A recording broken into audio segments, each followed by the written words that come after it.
अस्सलाम वालेकुम। आज डिस्कस करेंगे हम टाइप्स ऑफ रेडिएशन को। हमने रेडियो एक्टिविटी का प्रोसेस चेक किया, उसमें एक्चुअली हमने डिस्कस किया था कि अनस्टेबिलिटी से स्टेबिलिटी को अटेन करते हुए जब एक एलिमेंट डीके होता है तो अपने साथ रेडिएशंस को भी एमिट करता है। तो वो आज हम डिस्कस करेंगे वो जो रेडिएशंस एमिट आउट हो रही हैं वो कितनी टाइप्स की हैं और हम उनको किस तरीके से कंसिडर करते हैं। तो लास्ट लेक्चर में हमने देखा कि रेडियो एक्टिविटी का प्रोसेस, यानी जब रुदरफोर्ड ने टाइप्स ऑफ रेडिएशन को डिफाइन किया तो उसने कहा कि एक्चुअल में 3 तरह की रेडिएशन एमिट आउट हो रही हैं, जिनमें हमारे पास नंबर 1 पे है अल्फा पार्टिकल्स, नंबर 2 पे हैं बीटा पार्टिकल्स और नंबर 3 पे हैं गैमा रेडिएशंस। ये 3 तरह की रेडिएशंस एक रेडियो एक्टिव एलिमेंट के डीके के दौरान 3 तरह की रेडिएशंस उसमें से एमिट आउट हो रही होती हैं। Alpha particles, beta and then gamma. Alpha particles actually ऐसे पार्टिकल्स होते हैं जो कि पॉजिटिवली चार्ज होते हैं, जो जनरली पॉजिटिव चार्ज कैरी करते हैं और उनको हम नाम देते हैं अल्फा रेज का। सेकंड पे हमारे पास बीटा पार्टिकल, ऐसे पार्टिकल जो कि नेगेटिव चार्ज पार्टिकल्स होते हैं और ऐसी रेडिएशंस जो नेगेटिव चार्ज पार्टिकल्स को कैरी करती हैं उनको हम बीटा रेडिएशंस का नाम देते हैं। नेक्स्ट है हमारे पास गैमा रेडिएशन। ये ऐसी रेडिएशंस है जिनका ना कोई प्रॉपर मैस होता है, ना कोई प्रॉपर चार्ज होता है, बल्कि ये हम जनरली इनको मैसलेस और चार्जलेस पार्टिकल्स या रेडिएशंस का नाम दे सकते हैं। ये जनरली अपने साथ एनर्जी को लेके चलती हैं, या हम कहते हैं ऐसी रेडिएशन जो कि हाईली एनर्जेटिक रेडिएशंस हों। हाईली एनर्जेटिक रेडिएशंस होती हैं ये, और बहुत ज़्यादा स्पीड के साथ ये मूव करती हैं। अप्रॉक्सीमेटली इक्वल टू हम कंपेयर करते हैं कि ये तकरीबन इतनी ज़्यादा इनकी स्पीड होती है कि ये स्पीड ऑफ लाइट को अप्रोच कर सकती हैं। स्पीड की लाइट के साथ ये मूव कर सकती हैं ये रेडिएशंस। इनको हम नाम देते हैं गैमा रेडिएशंस का।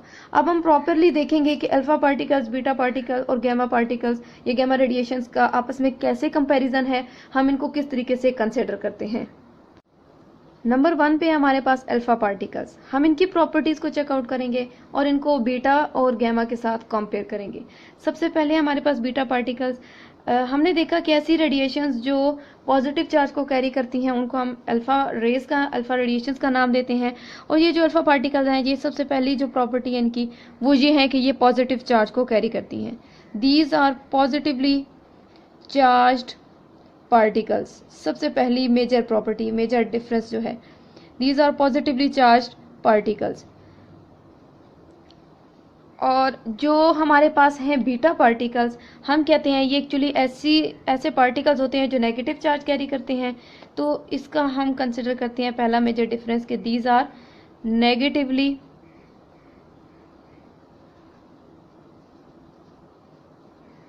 चार्ज्ड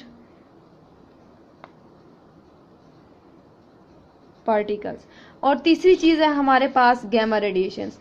गैमा रेडिएशंस को हम कैसे लेते हैं कि एक्चुअली इनका कोई चार्ज नहीं होता, so these are considered as the chargeless radiations. इनका कोई प्रॉपर चार्ज नहीं होता। सेकंड डिफरेंस को देखते हैं। सेकंड डिफरेंस है हमारे पास, ये नंबर 1 पे था। दूसरा डिफरेंस है कि एक्चुअल में ये चार्ज तो कैरी करते हैं, सबसे पहली चीज कि ये पॉजिटिवली चार्ज होते हैं, लेकिन दूसरे लफ्जों में हम कहते हैं these carry double positive charge. Double positive charge carry करते हैं। इसी वजह से हम इनको, इन अल्फा पार्टिकल्स को हम नाम दे सकते हैं कि ये एक्चुअली हीलियम के ही पार्टिकल्स होते हैं, जिनको हम अल्फा पार्टिकल्स का नाम देते हैं। अगर किसी रेडिएशंस में से, किसी डीके में से, रेडियोएक्टिव एलिमेंट में से रेडिएशंस अल्फा पार्टिकल्स एमिट हो रहे हैं, इसका मतलब है उसमें से हीलियम के पार्टिकल्स एमिट आउट हो रहे हैं। तो इसको जनरली हम लिख सकते हैं कि फॉर एग्जाम्पल हीलियम पार्टिकल्स, हीलियम-24, ठीक है। दूसरा जो मेजर डिफरेंस है वो ये है कि इनका प्रॉपर मैस भी होता है। Alpha particles carry a proper mass, they poses a proper mass, और इनका मैस होता है 6.646 इंटू 10⁻⁻27 kg के बराबर। और जो इधर हैं बीटा पार्टिकल्स, वो एक्चुअली होते तो नेगेटिव चार्ज पार्टिकल हैं, जिसको हम दूसरे लफ्ज़ों में नेगेटिव चार्ज होने की वजह से ही हम इनको इलेक्ट्रॉन्स का नाम देते हैं कि एक्चुअली इलेक्ट्रॉन्स ही बीटा पार्टिकल्स होते हैं जो किसी रेडियो एक्टिविटी के प्रोसेस में एमिट आउट हो रहे होते हैं। बीटा पार्टिकल्स की फॉर्म है, इलेक्ट्रॉन्स की फॉर्म है, वो एमिट आउट हो रहे होते हैं। चार्ज उनका नेगेटिव है, लेकिन इनका भी एक प्रॉपर मैस है। They poses a proper mass a proper mass और इसकी वैल्यू हमारे पास होती है 9.1 इलेक्ट्रॉन का जो मास होता है -31 kg के बराबर। दूसरी तरफ देखा जाए तो हमारे पास है गैमा रेडिएशंस, और ये ऐसी रेडिएशंस है जिनका कोई प्रॉपर मास नहीं होता, सो इट कैरीज नो मास, कोई पार्टिकल नहीं होता तो कोई मास भी नहीं होता। थर्ड मेजर डिफरेंस देख लेते हैं। थर्ड मेजर डिफरेंस ये है कि अल्फा पार्टिकल हमेशा मूव करते हैं तो बहुत ही स्लो स्पीड के साथ, they move with very slow speed, इनकी स्पीड बहुत कम होती है as compare to beta particles and gamma particles, gamma radiations. और इसके केस में क्या होता है, ये कुछ अल्फा से इनकी स्पीड ज़्यादा होती है लेकिन गैमा रेडिएशन की निस्बत इसकी स्पीड कम होती है, और हम इसको कहते हैं कि ये तकरीबन मूव करते हैं, मीडियम स्पीड रखते हैं। They have a speed greater than alpha particle but less than gamma radiations.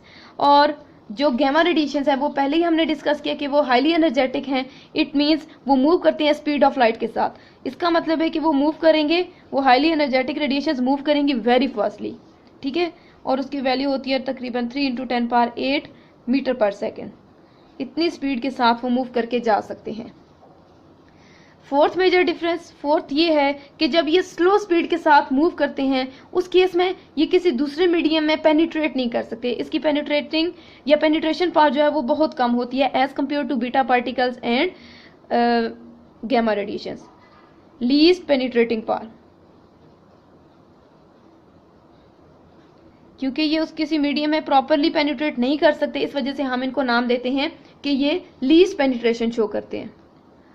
और जो बीटा पार्टिकल हैं, जब ये एक्चुअल में अल्फा पार्टिकल से ज़्यादा स्पीड रखते हैं, तो जब इनकी स्पीड उससे कुछ हद तक ज़्यादा है तो ये कुछ हद तक पेनिट्रेशन भी शो कर सकते हैं। तो हम कहते हैं कि ये पोजेस तो करते हैं लेकिन it has more penetrating power as compare to alpha particle but still less than the gamma radiations. And next one is gamma radiation. अगर इसका डिफरेंस देखा जाए तो इसका डिफरेंस हम लेते हैं कि ये वेरी फास्ट स्पीड के साथ मूव करते हैं, स्पीड ऑफ लाइट के साथ मूव करते हैं, इस वजह से ये इजीली किसी दूसरे मीडियम में इंसर्ट हो सकते हैं, उसमें पेनिट्रेट कर सकते हैं। तो हम कह सकते हैं कि it has most penetrating power, सबसे ज़्यादा पेनिट्रेशन शो करता है गैमा रेडिएशन।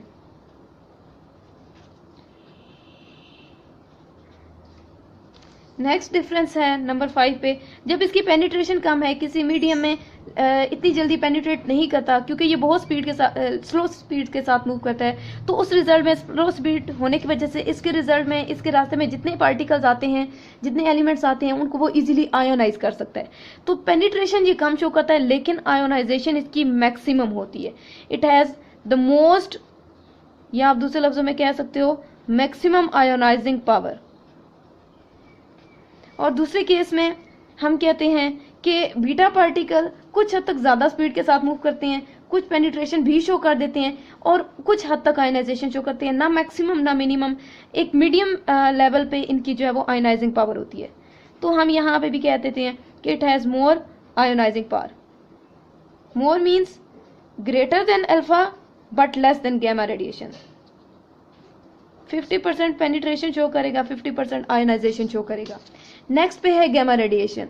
इनमें जब हम आयोनाइजिंग पावर देखते हैं तो जब ये वेरी फास्ट स्पीड के साथ मूव करते हैं और वेरी फास्ट स्पीड होने की वजह से हम कहते हैं तकरीबन ये स्पीड ऑफ लाइट को अप्रोच कर जाते हैं, उस रिजल्ट में ये इतनी ज़्यादा आयोनाइजेशन शो नहीं करता, बल्कि एक फास्ट स्पीड के साथ एक मीडियम को क्रॉस करके एक रीजन से या एक मीडियम को क्रॉस करके दूसरे में शिफ्ट हो जाएंगे, उसमें पेनिट्रेट कर देंगे। तो इसकी जो इजीली जब ये एलिमेंट्स को आयोनाइज नहीं कर रहा तो हम कहते हैं कि it has the least ionising power. Elements को इतना जल्दी आयोनाइज नहीं करेगा बल्कि वेरी फास्टली जो है वो बगैर आयोनाइज किए, बहुत कम आयोनाइज किए, वो उसको क्रॉस करके आगे चला जाएगा।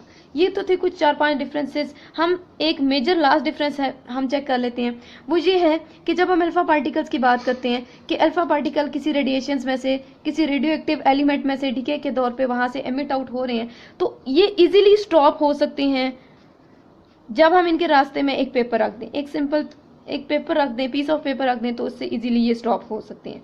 It can be stopped by placing a paper in its path. और इसमें क्या होता है ये कुछ हद तक हम कहते हैं वो एक मीडियम स्पीड के साथ मूव करते हैं, हाईली एनर्जेटिक भी होते हैं, जिसकी वजह से एक सिंपल पीस ऑफ पेपर को क्रॉस मतलब वहां पे वो स्टॉप नहीं हो सकते, लेकिन उसको क्रॉस करके आगे जा सकते हैं। और इसको यूज करने के लिए, इसको स्टॉप करने के लिए हम वहां पे एल्यूमिनियम की एक फिल्म को कंसिडर कर लेंगे। एक थिन फिल्म ऑफ एल्यूमिनियम को अगर हम कंसिडर करें तो वो वहां से इजीली कुछ हद तक स्टॉप हो सकते हैं। इसके अलावा क्योंकि हाईली एनर्जेटिक है, कुछ मैक्सिमम स्पीड के साथ मूव कर रहे हैं, तो ये इजीली थिन पेपर को क्रॉस करके आगे जा सकते हैं। और लास्ट है हमारे पास गामा रेडिएशंस। जब हम इसके बात करते हैं, ये वेरी हाई एनर्जी रखते हैं, वेरी फास्ट स्पीड के साथ मूव करते हैं, स्पीड ऑफ लाइट को अप्रोच कर सकते हैं। इस वजह से हम कहते हैं कि ये जनरली तो स्टॉप नहीं हो सकता, लेकिन अगर एक हम वहां पे लेड के ब्लॉक को कंसिडर करें, एक थिक ब्लॉक उसके रास्ते में रख दें, तो उसकी मदद से ये गामा रेडिएशन ब्लॉक हो सकती है। It can be stopped by placing a thick block made of lead. ये तो थी हमारे पास कुछ प्रॉपर्टीज जो कि जिनके थ्रू हमने अल्फा पार्टिकल को बीटा के साथ और बीटा को गामा के साथ कंपेयर किया। Thanks for watching my video.